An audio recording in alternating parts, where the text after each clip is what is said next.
Hello, नमस्कार. मी मोनिका स्मितू आणि रिदूची mamma या यूट्यूब चॅनलमध्ये तुम्हा सर्वांचे अगदी मनापासून स्वागत करत आहे.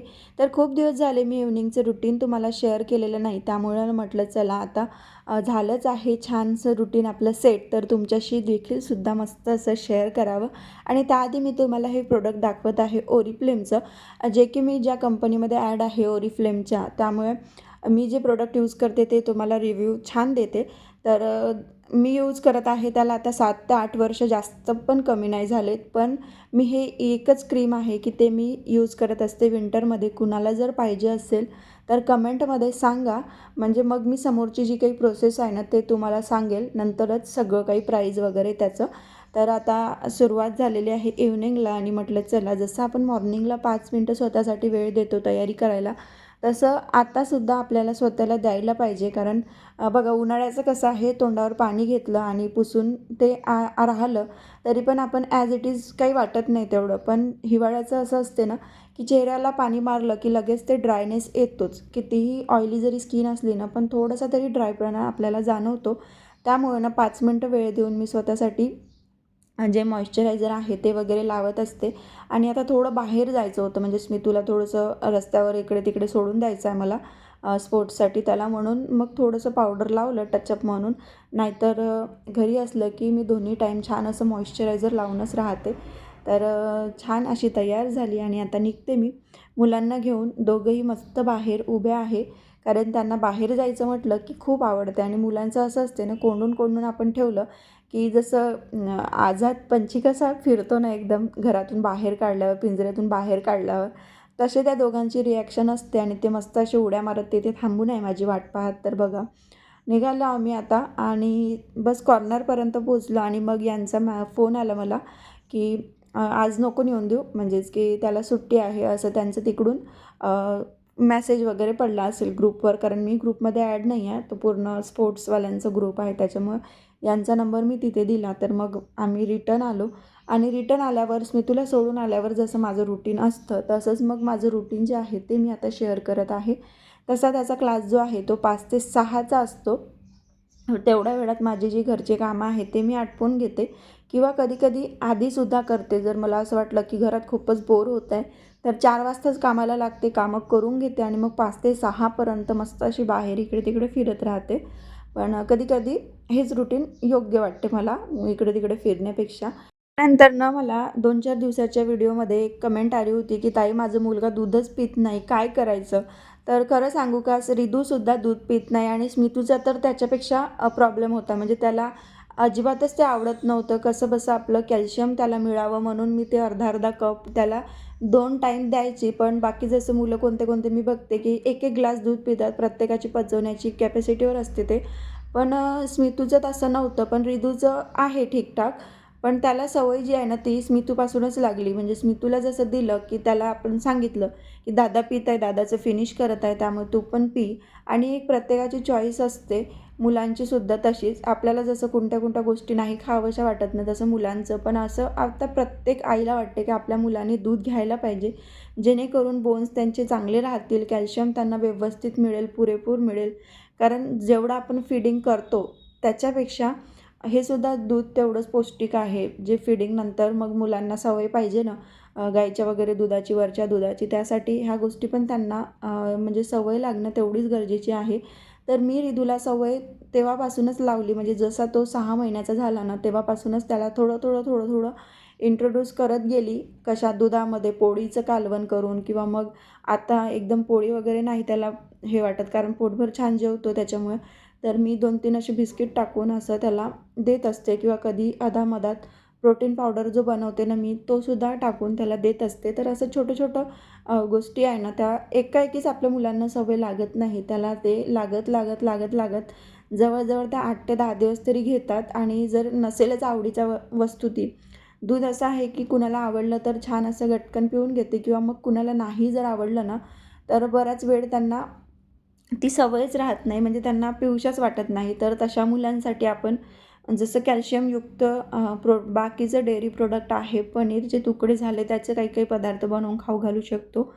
किंवा दही झालं, दही तर एकदम बेस्ट आहे कॅल्शियमसाठी. म्हणजे जे पण व्हाईट कलरचे डेअरी प्रोडक्ट्स आहे ना, त्याच्यामध्ये पूर्णपणे भरभरून असं कॅल्शियम असते. त्यामुळे जेवढं होईल तेवढं आपण कशातही पराठ्यात झालं किंवा मग असं जरी खात असेल प्लेन तर खूपच चांगलं. जर दूध नसेल पीत त्या बाळांसाठी सांगत आहे मी आणि दूध पीत असेल तर खूपच चांगलं, कारण मग ते आपल्याला तेवढं त्याला करून देण्यात आणि खाऊ घालण्यात आपला जो वेळ आहे ना तो जात नाही आणि सगळ्याच गोष्टी मुलांनी खायला पाहिजे मला तरी असं वाटते. त्यामुळे ना एकच टीप इथे सांगते मी, की प्रत्येक गोष्टी त्यांना इंट्रोड्यूस करा. प्रत्येक गोष्ट म्हणजे अशी, की जेव्हा आपण देतो ना, एक-एक घासापासून सुरुवात करायची. जरी त्याने एक घास जरी खाल्लं ना, मग त्याला परत ती गोष्ट चव लागली, की तोच स्वतःहून मागतो. असं तरी माझं रिदूचं आहे. स्मितूचंसुद्धा तसंच. तर मी लहानपणीपासून असं त्यांना सेपरेट वस्तू किंवा कुठलीच वस्तू खाण्याची असो किंवा काही पण खाद्यपदार्थ असं सेपरेट कधीच देत नाही. खाण्यातलं खाण्यात, पिण्यातलं पिण्यात असं देते, जेणेकरून त्यांना ती वळण लागली आहे, सवय लागली आहे आणि त्या गोष्टी ते एन्जॉयसुद्धा करतात. तर प्रत्येक बाळाचं मी वेगळं असते असं सांगते. स्मितू आणि रिधूमध्ये बरंचसं फरक आहे. तर चला इथे बोलता बोलता बरंच तुम्हाला सांगत बसली, कारण मुलांचं असं असते ना, की सगळ्यांच्या सवयी ह्या वेगळ्या वेगळ्या असते. तर इथे नळ आले होते, मी नळी वगैरे लावून घेतली. त्यानंतर ओटासुद्धा स्वच्छ केला, भांडेसुद्धा घासून घेतले. आणि ना आज खूप वेळ झालेला होता, कारण जसं मी सांगितले तुम्हाला रिधू दूध पिण्यासाठी एकदम असं मानत नाही, की त्याला पाहिजे आहे तर तो पटकन खाऊन पिऊन असा मोकळा होईल असं नाही आहे. मुलांमध्ये आपल्याला तो वेळ द्यावा लागतो. आपले कामं इकडे-तिकडे झालं तरी चालते. तर आता वेळ झाला होता, अंधार जवळ पडलेला होता, कारण 5 वाजताच दिवस जो आहे तो डुबतो आता.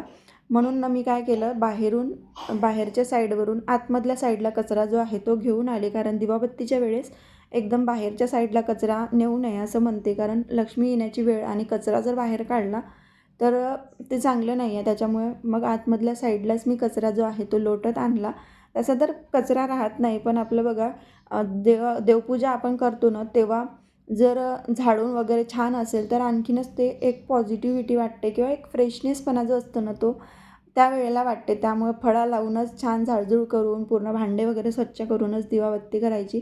मीही छान मस्त असं देवपूजा वगैरे केली आणि आता सगळ्यात मोठा टास्क म्हणजे माझी स्किन आधी खूप ऑइली होती. त्याच्यानंतर कशी ड्राय झाली हे मलाच नाही माहिती. तर मी ना आता सॉक्स लावत होती. त्याच्यामुळे आधी कोकोनट जे ऑइल आहे आपलं रेग्युलर जे घरामध्ये असतेच सगळ्यांच्या, ते मी छान लावून घेतलं आणि आता सॉक्स लावून घेतले. आता रात्रीपर्यंत सकाळपर्यंत ते सॉक्स काही काढायचे नाही. त्यामुळे आत्ताच ही वेळ भेटते. झोपायच्या वेळेस करायचं म्हटलं ना, कधी-कधी अजिबात वेळ मिळत नाही आणि कधी-कधी आपल्यालासुद्धा थकवा जाणवतो. झोप येते म्हणून मग डायरेक्ट झोपून जाते. म्हणून मग मी आत्ताच या वेळेला हातपाय वगैरे धुतले. पाण्याचं सगळं वापर तर संपलेली होती, कारण आता पाणी वगैरे नळ आले की ओले होते पाय. पण आता काही तेवढं पाण्याचं नसते. फक्त स्वयंपाक करायचं, जेवायचं आणि सिंकमध्येच भांडे घासायचे. त्यामुळे पाण्याचा काही वापर तेवढा नाही आहे.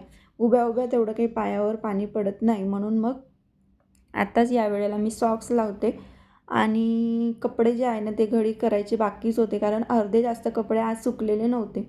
आज सकाळच्या वेळी मला थोडंसं कामाला वेळ झाला, त्यामुळे कपडे जे आहे ते तसेच होते. म्हणून मग आत्ता ते कपडे मी घडी घालून घेत आहे आणि इकडे ना आता स्वयंपाकाची सध्या तयारी करायला बसले मी. खरं तर आता स्मितूचा अभ्याससुद्धा माझा इथं घेऊन झालेला होता. तो मी इथे शेअर नाही केला. कारण जेव्हा मी स्मितूचा अभ्यास घेते ना, तेव्हा थोडासा तरी रिदूला मोबाईल द्यावा लागतो. तेव्हा तो थोडंसं शांत बसते.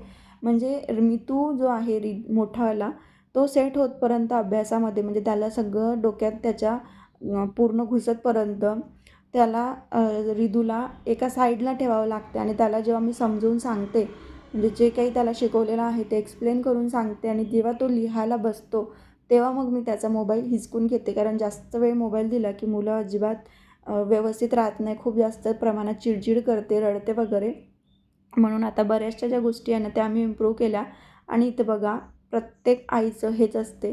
इथे मी खूप परेशान होऊन जाते दोघांना बघता-बघता. आता तुम्हाला व्हिडिओमध्ये दिसलंच असेल आणि ओट्यावरचं लायटरच गायब होतं. तर हा कारभार करतो आमचा छोटावाला रिधू. स्मितूला नाही आहे अशा सवयी, पण रिधूला असा आहे की छोटासा टेबल घेऊन येतो आणि मग ते ओट्यावरचं काही वस्तू ज्या असेल ना, सांडशी झाली किंवा मग लायटर झालं किंवा अजून त्याला काही दिसलं ना, तो खेळासाठी घेऊन जातो. असे प्रत्येकाच्या घरात नसेल, पण प्रत्येकाच्या घरात असेलसुद्धा. एक शांत असला की दुसरा तो असतोच. आपला सूळ घेतो म्हणतो ना, तसं असतेच. आता इथे रात्रीच्याच वेळी मी काय करते, जे काही कामं असेल म्हणजे मसाल्याचे डबे रिकामे झाले असेल किंवा तेलाची कॅटली रिकामी झाली असेल, बऱ्याचशा ज्या गोष्टी आहे ज्या सकाळच्या गडबडीत आपल्याला धावपळ होऊ नये त्यासाठी मी याच वेळेला इथे करून ठेवते. आता इथे हळद थोडीशी बाकी होती, पण हातात माझा डब्बा आला होता, म्हटलं चला पूर्ण वाटीच भरून घेते. त्यानंतर तिखटसुद्धा तसंच मी जे होईल तेवढं ना याच टायमाला करून ठेवते, जेणेकरून सकाळच्या गडबडीत आपल्याला गोंधळ नको व्हायला. आणि माझ्या मागे तर सकाळची गडबड जास्तच असते, कारण नेऊनसुद्धा द्यावं लागते. व्हॅन जरी असली ना तरी पण तेच असते की आपल्याला मुलाला घेऊन तेवढे वेळ उभं राहा. त्यापेक्षा बेस्ट आहे की आपण स्वतः नेऊन द्यायचं, म्हणजे आपलं लेकरू आपल्या समोर शाळेमध्ये जाते.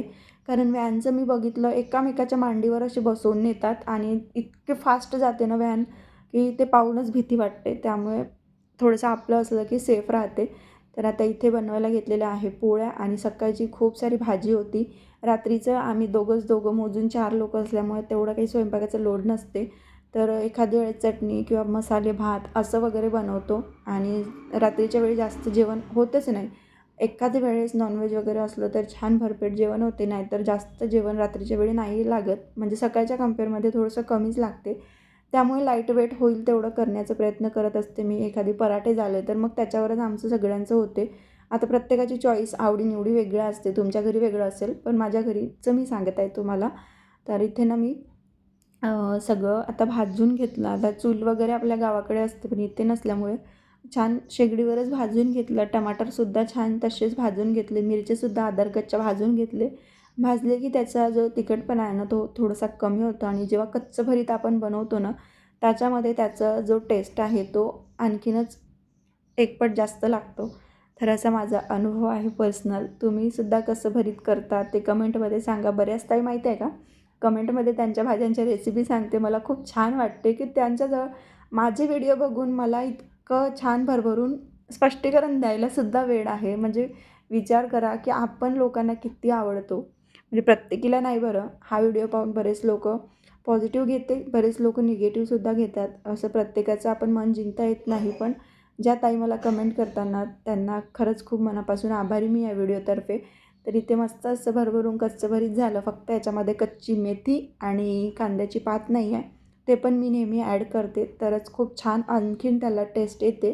पण आता होतं त्याच्यामध्ये ॲडजस्ट करून घेतलं आणि आता छान मस्त जेवण करायला घेतलेलं आहे. वरण, भात, पोळ्या आणि कच्चं भरीत आणि सकाळची मिक्स व्हेजची भाजीसुद्धा शिल्लक होती. तर या तुम्ही पण मस्त जेवण करायला. आणि त्याच्यानंतरनं आपलं जे रुटीन आहे ते कधीच सोडायचं नाही, कारण सकाळी वेळ व्हायला नको. तर इथे सगळे भांडे वगैरे मी क्लीन करून घेतले. गॅस ओटासुद्धा क्लीन केला आणि आता आलेली आहे आपली झोपायची वेळ. तर इथे फ्रुट्स जे आहे ना ते मी वरती ठेवायला सुरुवात केली, पण आता ते परत बंद केलं, कारण उंदीर आणि तिथे पण आपला रंग दाखवला. तर हा होता आजचा छोटासा व्लॉग. कसा वाटला तुम्हाला कमेंट करून नक्की सांगा. पुन्हा भेटू अशाच एका छानशा व्लॉगसोबत. तोपर्यंत सगळ्यांना बाय बाय.